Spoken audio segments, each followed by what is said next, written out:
Man United at home. Brentford won, Man United won. It was a very intriguing game, to say the least. Yeah. We absolutely battered Man United the entire game. I think it was like the most touches a team's had in opposition's box for like 5 years or something. I think we had 31 shots or something that game. We deserve so much more, and then it was horrendous. I remember just being in the West Stand, the scenes in the away end as Mount gets that last minute goal. Yeah, and we thought it was all over, but then a moment of brilliance from Tony across to Aya. What a goal! Yeah, great touch from Tony. I think Tony, when he first came back, he started really well. He got 4 goals in 5 games, and I think it looked like he's kind of playing off adrenaline. Then after that point, I don't think he played well at all. Yeah. But in the Man United game, he actually played well. He hit the post. He got really unlucky, but creating our only goal as well. I think it was one of Tony's only good games for Brentford since his return, which is not great, but yeah, at least he helped get the equaliser, which is a positive. In the last minute. Yeah, and then Brighton had quite a dull 0-0, to be honest. I can't remember a thing. Yeah, Brighton seemed like they were playing like for nothing because it was practically the end of their season. Brighton must have been on the beach by that point, because Brighton, you said earlier that Brighton, they're always like at it, but yeah, they usually go for games. I mean, I'm not surprised that we weren't at it, but I was a bit surprised that they weren't at it. And at the end of the game, Brighton fans just singing boring Brentford. Well, within their right to, but they weren't great themselves, but we were definitely like the defending team that game. Then Villa away, what a game. We really wanted to get one over Villa after they beat us at the start of the season, which was very, very frustrating. I think, they went 1-0 up for half-time, 2-0 just after half-time, and then 10 minutes of brilliance. Yeah, we made a great comeback, led with Reguilons to assist on his return from suspension. Yeah, it was... he assisted in Mbeumo and Wissa, and then there was that to make it, to get another goal. It was Zanka. It was a very... He definitely didn't mean it. He missed the ball on his shot, and it hit his standing foot and went in. And then when it came to like the voting for the goal of the season, I remember he tweeted, "Where's my goal against Villa?" which is quite funny, but... Yeah. We take goals like that. Yeah, I mean, and then I'm not surprised at all that we then didn't hold on to the win, and Watkins got the equaliser. Yeah, and then the Sheffield United at home, a well-deserved 2-0 win from us. We played quite well. Yeah, I thought so as well. I would say in this game we weren't at our best, but we were definitely better than Sheffield United. They're absolutely horrendous. How did we lose to them at the start of the season? Yeah, and it was a must-win game because we were quite low in the table. Yeah, I never felt threatened that we were going to be in relegation, but so it wasn't quite must-win, but it was like, if we win this, we're nowhere near relegation, and we are completely fine. Yeah, relegation was always on the back of my mind, but never what I was mostly thinking about. And then, I mean, probably Damsgaard's best game for Brentford. Yeah. I should have said before that Damsgaard actually played really well in some of the other games, like the Villa game, but in this Sheffield United game, he played really well again. What do you think? Yeah, his cross that was deflected to make the first goal was some good play, and then unfortunately his first goal was disallowed. And yeah, it shouldn't really have been. It's an absolute shocker. Yeah, the foul was nothing near, and it was quite soft. It's never a foul. And that's one of the main problems with VAR. Like, they're just looking at things that they don't need to look at. Like, he's got a great edge of the box goal, and then Collins just like puts an arm on one of the other players in the box. It's not even a foul in the first place, and they've given it to then disallow the goal because he interrupted play or he fouled someone. Like, it's absolutely outrageous. I'm really disappointed that Damsgaard didn't get the goal. He really deserved it. He did. Yeah. He's been through a lot of injuries over the last 2 seasons. It's not been easy for him. He really deserved it. It was a great game, and then. To end it off, Shada and Onyeka coming off the bench. Shada with a good bit of play to assist Onyeka. Yeah, so Shada's first game back from injury, and so very nice to see him get that nice flick on assist. And then a decent finish from Onyeka.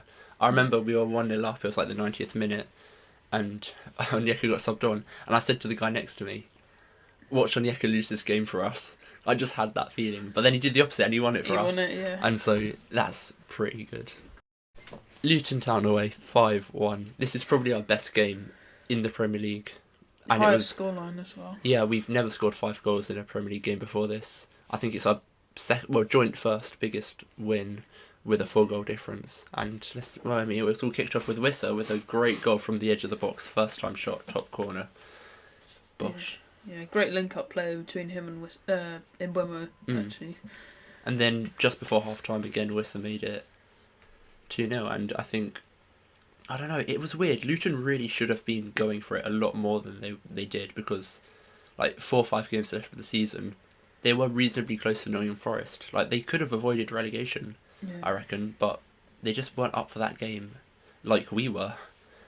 Yeah, and we 100% secured that we weren't getting relegation this game and the last game, so it was I think really good.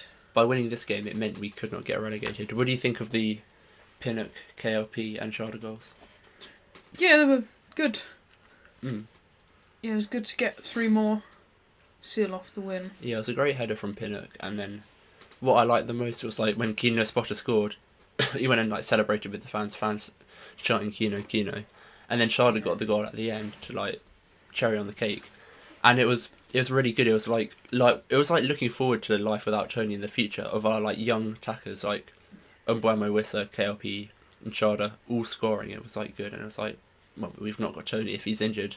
It was like we're better without Tony, and I think that's the most free-flowing a front three has ever been for Brentford in the Premier League era. Yeah, I'd agree. And I'd also, it was just a bit. They scored at the end. It was a bit of a shame. It was unfortunate not to get the clean sheet. Yeah, Flecken didn't have to do anything with the game. I think it was a Vitaly Janelt actually mistake. Oh yeah, it was. But oh well.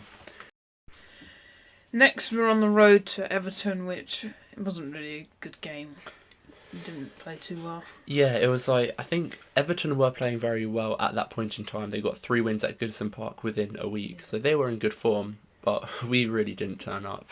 I think Tony missed a really big chance. Jensen put one on a plate for Tony. He really should have scored it. Good save from Pickford, but Tony should have done better. Really not much else to say. I remember thinking we subbed on Kino Spotter, and it was harsh that Kino Spotter, having done well in the previous game, to then be benched by Tony that game. Yeah, but then Kelpie came on, and he had like a really good 10 minutes. And then Thomas Frank subs on more forwards, and he puts KLP at left back. Not even left wing back, left back. And I was thinking, you've got that wrong, Thomas Frank. Yeah, he's probably one of our biggest sparks this season. Yeah, he's just like such a spark. He like just creates opportunities, takes on defenders, which I don't think Wissa and Mbeumo do that much, to be fair, or Tony, definitely not. And then not this season at least. Yeah. Then moving on to Fulham at home, West London derby, very underwhelming, 0-0. Yeah, both sides had nothing to play for, and you could really tell. Yeah. Genuinely, nothing happened in the game. I think Jimenez missed an absolute sitter, to be fair, for Fulham. We arguably should have lost the game then. But yeah, they had more chances than us. And yeah, it's fair to say both teams were on the beach. And speaking of on the beach, Bournemouth away. We really were on the beach at this point, guaranteed to stay up. And yeah, it was a good 2-1 win. Yeah, and Mbeumo opening the scoring with a good goal. Late on as well. Yeah, late in the second half. Yeah. And then, they equalised, but... Yeah, Solanke equalised, and he did this cringy anime celebration with that weird orange thing. I don't know what it is. It's just weird. Like, come on, you're an adult. He's literally an adult. He did that celebration like 2 times already in the game, and both goals got disallowed by VAR, which is quite funny. And he didn't get called up for England. But yeah, Whistle got the winner. Yeah, it's a good win to cap off our season. Also, our only win in this away shirt over 2 seasons, so yeah, good to finally. The blue curse broken in the last game that we wore it. I remember on Twitter after Brentford literally tweeted blue kit curse broken, which I thought was quite funny. Yeah. But yeah, Whistle in the last minute, as he so often does, and then on to the final game of the season, Newcastle away. At home. But yeah, it wasn't really the best of games. It was all... No one had anything to play for. Or Newcastle had Europe, actually. Yeah, Newcastle had Europe.